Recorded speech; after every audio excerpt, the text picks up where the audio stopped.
সবাই কেমন আছো? তো আবার অনেক দিন পর চলে আসলাম নতুন একটি ব্লগ নিয়ে। তো প্রায় 8 দিন বিশ্রামে ছিলাম। তো ভিডিওগুলো করতে পারিনি, কারণ প্রথমত আমাদের ওয়াইফাই রিচার্জটাই প্রবলেম হয়েছিল, রিচার্জ করা হয়নি। আর দ্বিতীয়ত খুব চাপে ছিলাম। তো দিদুনরা এসছে প্রায় 1 সপ্তাহ আগে। তো যেই ভিডিওগুলো তোমাদের সাথে কিচ্ছু শেয়ার করা হয়নি। আর যদিও ভিডিওগুলো তুলতাম, তো ভিডিওগুলো ফোনেই থেকে যেত, শেয়ার করা হতো না। তো তার জন্য ভাবলাম আর ভিডিও করবই না। তো আজকে ওয়াইফাই রিচার্জটা করলাম। তো ভাবলাম তাহলে আজকে থেকে ভিডিওটা শুরু করি। আর এইদিকে দেখো সকাল সকাল দিদুন চলে এসছে সব কিছু গোছানো বাছানোর জন্য। তো প্রায় তখন সকাল না, তো তখন বাজে প্রায় 12টার মতো। আমার এদিকে রান্না বান্না কমপ্লিট করছিলাম, আর এদিকে দিদুন সব ঘর দুয়ার দেখো ফিটফাট করেও গুছাচ্ছিল। তো রান্নাঘরের যে বাসনগুলো ছিল, তো সেই বাসনগুলো সব টেনে টেনে দিদুন বার করেছিল ভিতরের তাকটা পরিষ্কার করার জন্য। তো কিছু কিছু আমি পরিষ্কার করে রেখেছিলাম, আর কিছু কিছু রেখে দিয়েছিলাম হচ্ছে দিদুন আসবে, এসে পরিষ্কার করবে। তো দিদুন যতবার আসে বাড়িতে ততবার এই কাজগুলো নিয়েই ব্যস্ত থাকে, আর আমি আমার রান্নাগুলো করতে থাকি। আর এইদিকে দেখো ওই যে দিদুনের গামলা পাতি সব নিয়ে বসে গেছে। আর আমার রান্না হয়ে গেছে, আর এখন চলে যাবো হচ্ছে বাসন ধুতে। তো এইদিকে এক ঝুড়ি বাসন বার করে নিয়েছি, আর ওইদিকে দিদুন হচ্ছে গ্যাসটা পরিষ্কার করে বেসিনটা ওইদিকে ধুয়ে নেবে। আর এই দেখো ভিতরে আমাদের একটা ছোট খোপ আছে। তো ওই খোপ থেকে এত পরিমাণে টিকটিকির গু, আরশোলার গু, সব রকম গু একসাথে বেরিয়েছে। আর এত জঘন্য একটা গন্ধ বেরাচ্ছিল কি বলবো। তো পরিষ্কার করার পরে তারপরে আর গন্ধটা প্রায় চলেই গেছিলো। তো তারপরে ফিনাইল দিয়ে ঘরটা মুছেছিলাম যাতে গন্ধটা একটু যায়। আর এইদিকে এই যে আমি বাসন ধুতে চলে এসেছি। তো ঝুড়ির বাসনগুলো আগে নামিয়ে নিয়েছিলাম। তো যেই বাসনগুলো সকালে ধোয়া ছিল, তো সেগুলো দিদুন গুছিয়ে রেখেছিল, তারপরে ঝুড়িটা আমাকে ফাঁকা করে দিয়েছিল।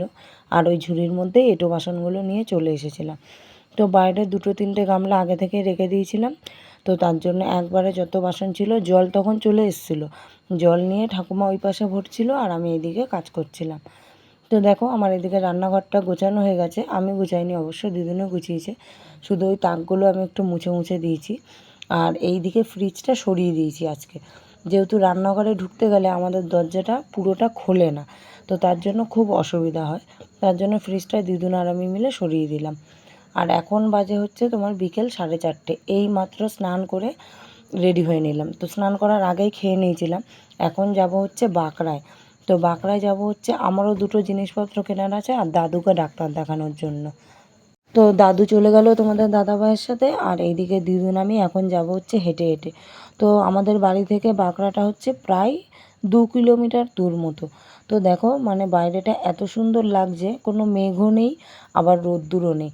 তো জায়গাটা দেখতে খুব ভালো লাগছে। তো কপালটা এতটাই খারাপ, আসলাম, আসার পর দেখছি ডাক্তারের চেম্বারটা বন্ধ। আর তোজো আর দাদু এসে আগে থেকে আমাদের অপেক্ষা করছে। তো এখন ওই যে ওইদিকে মাকে ফোন করছিল দিদুন, যে ডাক্তারের চেম্বারটা খোলা আছে কিনা। তো তারপরে বাবার ওখান দিয়ে কিছু সবজি বাজার করে নিয়েছিলাম, করার পরে ওই যে দিদুনকে দেখো হাতে ব্যাগটা ধরিয়ে দিয়েছি। তো দিদুনই বলল যে আমাকে দে। তো আমি ভিডিও করছিলাম যেহেতু, তার জন্য দিদুনকে ধরালাম। আর এই দিকেই দেখো মায়ের কিয়ক্সে চলে এসেছি। তো ব্যাংকটা এখন যেটা বড় ব্যাংক, তো সেটা বন্ধ হওয়ার টাইম হয়ে গেছিলো। তো ওই যে দেখতে পাচ্ছ ব্যাংকটা, ওই যে ব্যাংকটা, আর ব্যাংকের পাশে যে হলুদ রঙের আর হচ্ছে অরেঞ্জ কালারের দেখো ছাউনি দেওয়া, তো ওই বাড়িটায় থাকে হচ্ছে সেই ম্যানেজারটা, যে ম্যানেজারের খাবারটা আমি পাঠাই দুপুরে আর রাতের বেলা। তো আজকে ম্যানেজার দুপুরে ছিল না, তার জন্য খাবার পাঠানো হয়নি। আর এইদিকে তোজো দেখো দাদুর কাছ দিয়ে টাকা নিয়ে নিল গাড়ি কেনার জন্য। আর ওই যে মা এখন চলে এসছে। তো মা তখন ছিল না, মা গেছিলো হচ্ছে বড় ব্যাংকে, যেহেতু বন্ধ করার টাইম হয়ে গেছে, তাই একটু হয়তো কোনো কাজ ছিল তাই গেছে। আর এই যে দাদু দিদুন সবাই বসে আড্ডা মারছি। তো তারপরে এখন চলে আসলাম আবার ডাক্তারখানায়। দেখো এখন প্রায় সন্ধে 6:30 হয়ে গেছে। তো এসে এখন দেখছি খোলা, কিন্তু এত ভিড়। তো আমরা সবার আগে এসে সবার লাস্টে দেখালাম। তো এখন বাজে প্রায় 7টা মতো বেজে গেছে।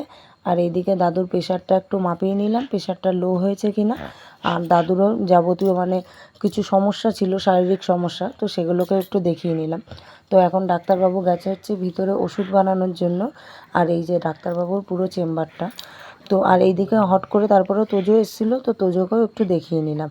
আর এখন বাড়ি চলে এসেছি ডাক্তার দেখিয়ে। আর এখন তোজো আর তোজোর বাবা বসে গেছে হচ্ছে ম্যাগি খেতে। তো ওদের খিদা পেয়ে গেছিলো, আর তোজো না ম্যাগিটা তখন খায়নি। তো তোজোর খিদা পায়নি, যেহেতু মায়ের ওখানে ব্যাংকে 2টো বিস্কুট খেয়েছিল। আমি জলে ভিজিয়ে বিস্কুটগুলো খাইছিলাম, 5 টাকা দামের যে বিস্কুটগুলো পাওয়া যায় একটা করেই, তো সেটা 2টো খাইছিলাম। আবার অনেক দিন বাদে তোমাদের সাথে রান্নাটা শেয়ার করছি। তো এইদিকে দেখো, জানোই তোমরা ডেলি রাতে আমাদের রুটি হয়, তো এইদিকে রুটিটা কমপ্লিট হয়ে গেছে। আর এইদিকে মা বসিয়েছিল হচ্ছে তোমার পটল আর আলু ছোট ছোট করে কেটে। তো প্রথমে ভাবছিল মা ভাজবে, তো তারপরে আমি বললাম না, যে না থাক, একটু মাখা মাখা তরকারি করো, তাহলে রুটি দিয়ে খাওয়া যাবে। আর এইদিকে হচ্ছে দুপুরের ডালটা আছে। তো দুপুরের রান্নাটা তো আর কিছু শেয়ার করা হয়নি, যেহেতু ভিডিওটা অনেক লেটে শুরু করেছিলাম। তো এইদিকে ডালটা গরম হচ্ছে, আর এইগুলো এখনও গোছাইনি। দেখো, তো রুটি কমপ্লিট করে বেলা ঠেলা হয়ে গেছে, আর এইদিকে আটা মাটা সব এখনও ছড়ানো ছিটানো আছে। তো এগুলো এখন ঢুকিয়ে দেবো, যে জায়গায় সব গুছিয়ে রেখে টেবিলটায় মুছে নেব। তো বাঁকড়ায় গিয়ে কি কি নিয়ে আসলাম তোমাদের তো দেখানো হয়নি। এই দেখো, তো যে এই গাড়িটা বায়না ধরেছে, এটা নিতেই হবে, তো এই গাড়িটা নিয়েছে। আর আমি বাবার কাছ দিয়ে এই বাজারগুলো করে এনেছি, মোচা, শসা, আলু, টমেটো, আর ওই যে পটল ছিল, তো কয়েকটা মা রান্না করলো। আর একটা টিপের পাতা নিয়েছি, দাঁড়াও দেখাচ্ছি। টিপের পাতাটা কই, এই যে এই টিপের পাতাটা নিয়েছি। টিপের পাতা একটুও ছিল না। আর ওই যে তোজো দেখো বসে আছে, কি মেখেছে। আর তোজোর জন্য না এই যে ওষুধ নিয়ে এসেছি, তোজোর খুব কৃমি হয়েছে, আর গায়ে একটু জ্বর জ্বর এসছে, ওর জন্য একটু ওষুধ নিয়ে আসলাম। আর এখন যাবো, গিয়ে দেখি মোচাটা ছাড়াবো, আর এই জামা প্যান্টগুলো দিদুনকে ডাকবো, দেখি দিদুন গুছাবে, আর নাহলে আমি গুছিয়ে দেবো। আর এইদিকে দেখো, রান্নাঘরে তোমার তো সব রান্না কমপ্লিট হয়ে গেছে, তো পরে মনে পড়লো ভাত বসায়নি, তো আবার ভাত বসিয়ে দিয়েছি। ভাতটা ফুটতেও আরম্ভ করে দিয়েছে, আর ভিতরে কিছুটা ভাত আছে, তো এই ভাতটা এখন দিয়ে দেব ভাতের মধ্যে। তো এই যে দেখো, মোচাগুলো পুরো ছাড়ানো কমপ্লিট হয়ে গেছে। আর এইদিকে এই যে বাটিতে জল নিয়ে নিয়েছি, আর এই যে বটিও পুরো রেডি। তো এখন মোচাগুলোকে কেটে জলে ভিজিয়ে রাখবো। আর মোচাগুলো তো কালকে রান্নাই হবে জানো, তো এখন এগুলো কেটে জলে ভিজিয়ে রেখে দিই, আর গিয়ে একটু ছোলা। আবার অনেক দিন পর ক্যামেরার সামনে ভিডিও করছি, তো কিরকম কিরকম একটু লাগছে। আর এই দেখো তোজো, তো তোজো বলো সবাই কেমন আছো? বলো আমাকে ভুলে যাওনি তো? গাড়ি কই দেখা, আমাকে দেখা, আমি এখানে তোল, হাতে তোল। ও গাড়ি দেখাবে, একটা ছোট গাড়ি এনেছে, ওই দেখো।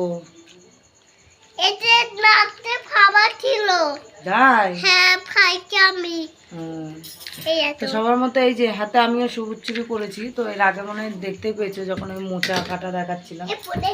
আর এখন যাব, গিয়ে সবাইকে খেতে দিয়ে দেবো। দাদু ওরা টিভি দেখছে, তো ভাত বেড়ে সবাইকে ডাকবো।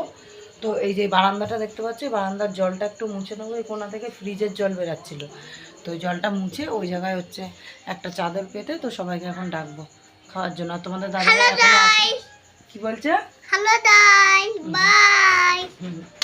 তো তারপরে হচ্ছে এখন তোমাদের দাদাভাই বাড়িতে আসেনি, ও গেছে হচ্ছে একটু বটতলায় একটা কি ডকুমেন্টস জমা দিতে বললো, ক্যাফেতে গেছে। তো ও চলে আসলে তারপরে আমি খেতে বসবো। আর তোজোকে খাওয়ানো হয়ে গেছে, তোজো ম্যাগি খেয়েছে, তো ঘুমাবে বালিশ নিয়ে কাঁথা নিয়ে। আর তোজোর ওই যে বললাম পেটে সমস্যা হয়েছে, যে কৃমি হয়েছিল, তো ছেলেকে একটু ম্যাগি খাওয়ালাম, তো একটুখানি ও খুব টানছে, বমি বমি করছে। তো যাই হোক, তো তারপরে এখন খাওয়ার পরে ওষুধটা খাইয়ে দেবো ওকে। তো এখন আসছি, তো আবার পরে আসছি, পরে দেখা হবে। তো এখন বাজে হচ্ছে রাত্রির 10টা, আর এখন আমাদের খাওয়ার সময় হয়ে গেছে। আমি দিদুন খাইনি, যেহেতু তোমাদের দাদাভাই বাইরে ছিল, তো ভাবলাম ও আসলে তারপরে একসাথে আমি, দিদুন আর তোমাদের দাদা বসে পড়বো। আর ওইদিকে দেখো তোজোও বসে পড়েছে খাওয়ার জন্য। তো দিদুন ওদের খেতে দেখেছে, তো ও ভাবলো আমিও একটু খেয়ে নিই, তো তাই বসে পড়লো, ওকেও দিয়ে দিলাম। আর দেখো এখন তোমাদের দাদা চলে এসছে, আর আমাদের খাওয়াও কমপ্লিট হয়ে গেছে। তো এখন বিছনা টিছনা ঝেড়ে দিয়েছি, তোমাদের দাদা আর তোজো উঠে পড়েছে, তো এখন আমরা শুয়ে পড়বো। আর এইদিকে এই যে দিদুন ওষুধ গুছাচ্ছে, দাদুর জন্য নেবে। তো আজকের ভিডিওটা এখানেই শেষ করছি। তো ভালো লাগলে সবাই লাইক শেয়ার কমেন্ট করো, আর সবাই পাশে থেকো। তো কালকে আসছি আরও একটি নতুন ভিডিও নিয়ে, আর আশা করি চেষ্টা করবো যাতে ভিডিওগুলি তোমাদের খুব ভালো লাগে। গুড নাইট, সবাই ভালো থেকো।